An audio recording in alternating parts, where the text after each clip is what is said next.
Hello दोस्तों, मैं हूं आपकी दोस्त सोनाक्षी। आज मैं जो सच्ची घटना आप लोगों के लिए लेकर आई हूं वो है महाराष्ट्र की।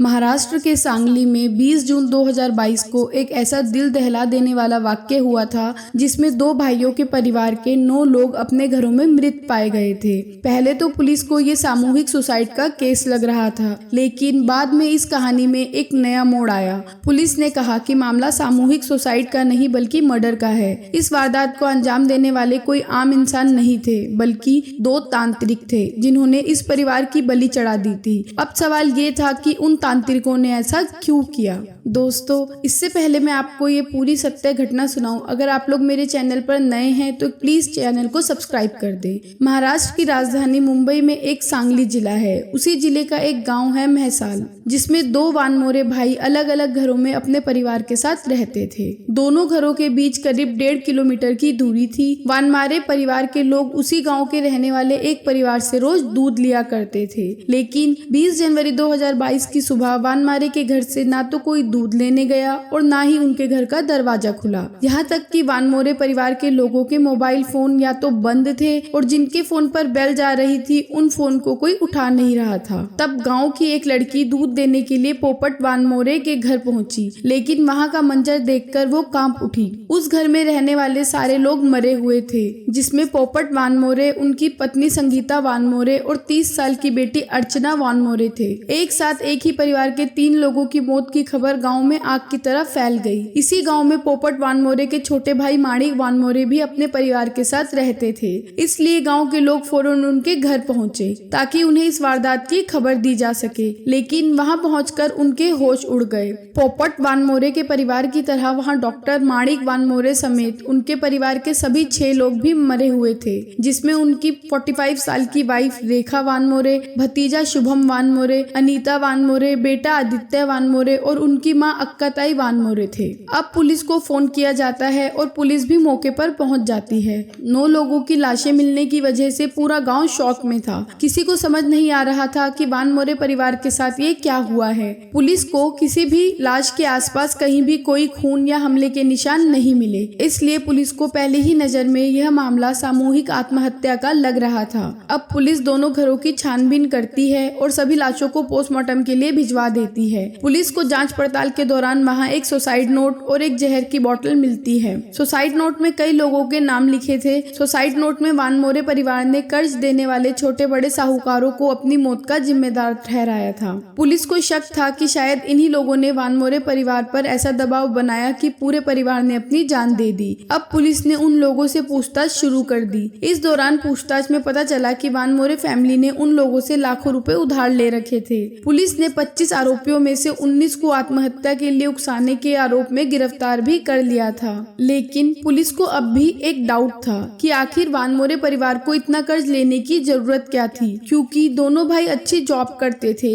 एक भाई वेटरनरी डॉक्टर था और दूसरा टीचर। घर की बड़ी बेटी भी बैंक में जॉब करती थी। इसलिए पुलिस को वानमोरे फैमिली के इतने बड़े कर्ज लेने की वजह समझ नहीं आ रही थी। तभी पुलिस के सामने छानबीन के दौरान एक नई कहानी आती है। ये कहानी थी राइस पुलर मेटल यानी चावल खींचने वाले धातु की। वानमोरे फैमिली अक्सर लोगों से ऐसे किसी रहस्यमय धातु की बात करते रहते थे। वो अक्सर गाँव वालों को कहते थे कि उनकी किसी से राइस पुलर मेटल को लेकर डीलिंग चल रही है। उस डील के पूरा होते ही उन्हें 3000 करोड़ रुपए मिलेंगे और ये पैसे उन्हें किसी विदेशी कंपनी से मिलेंगे और इसी डील के लिए उन्हें लाखों रुपए की जरूरत थी और इसी जरूरत को पूरा करने के लिए वो लाखों रुपए उधार भी ले रहे थे। लेकिन इस राइस पुलर मेटल के जरिए रातों रात अमीर बनने की ये कहानी सिवाय झूठ के और कुछ भी नहीं थी। वानमोरे फैमिली इसी झूठी कहानी में फंस गई थी। असल में देश भर में बहुत से ठग इस राइस पुलर मेटल की कहानी सुनाकर लोगों से लाखों रुपए निकलवा रहे थे। वानमोरे परिवार ऐसे ही फरेब में पड़कर लाखों रुपए के कर्ज तले दब चुका था। पुलिस अब ये जानने की कोशिश कर रही थी आखिर वानमोरे परिवार को राइस पुलर मेटल का झांसा किसने दिया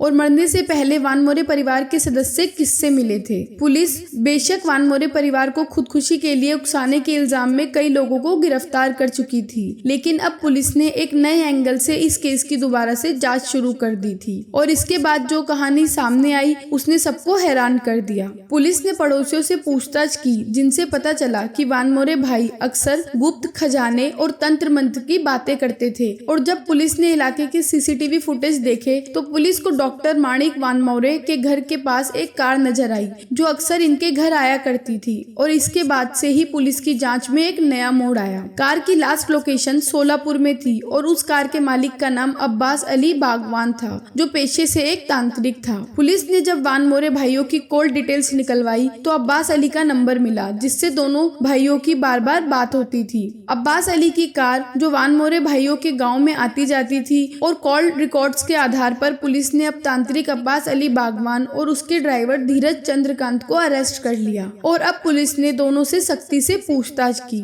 जिसमें पता चला कि वानमोरे परिवार पहले स्टील फैक्ट्री खोलना चाहता था और इसके लिए साहूकारों से कर्ज लिया था और उसे उतारने के लिए उपाय ढूंढते ढूंढते वो तंत्र मंत्र के जाल में फंस गए। सांगली के माईसाल गांव में फैले अब्बास के नेटवर्क ने पता लगाया कि वानमोरे भाइयों को पैसों की जरूरत है और वो तंत्र मंत्र पर भरोसा करते हैं और इसी का फायदा अब्बास ने उठा लिया। पहले तो अब्बास ने दोनों भाइयों को यकीन दिलाया कि उनके घर में गड़ा हुआ खजाना है और फिर दोनों वानमोरे भाइयों के लालच और अंधविश्वास का फायदा उठाकर तांत्रिक ने उन्हें अपने जाल में फंसा लिया। अब्बास अली ने उन्हें बताया कि खजाना निकालने के लिए तंत्र साधना जरूरी है। कई महीनों तक वो तंत्र मंत्र का नाटक करता रहा और इसी बीच अब्बास और धीरज ने परिवार से लगभग 1 करोड़ रुपए निकलवा लिए। जब महीनों बीतने के बाद भी कोई खजाना नहीं मिला तो वानमोरे भाइयों को शक हुआ और वो अब्बास से पैसे वापस मांगने लगे। पैसे लौटाने से बचने के लिए अब्बास और धीरज ने पूरे परिवार को खत्म करने का प्लान बनाया। 19 जून की रात उन्होंने परिवार को तंत्र मंत्र का आखिरी मौका देने का बहाना बनाया और फिर पूजा करने के बाद पूरे परिवार को छत पर भेजकर अपना खतरनाक खेल शुरू किया। अब्बास अली बागवान और उसके साथी धीरज चंद्रकांत ने इसके बाद एक एक कर सबको नीचे बुलाया और प्रसाद कहकर सबको जहरीली चाय पिलाते रहे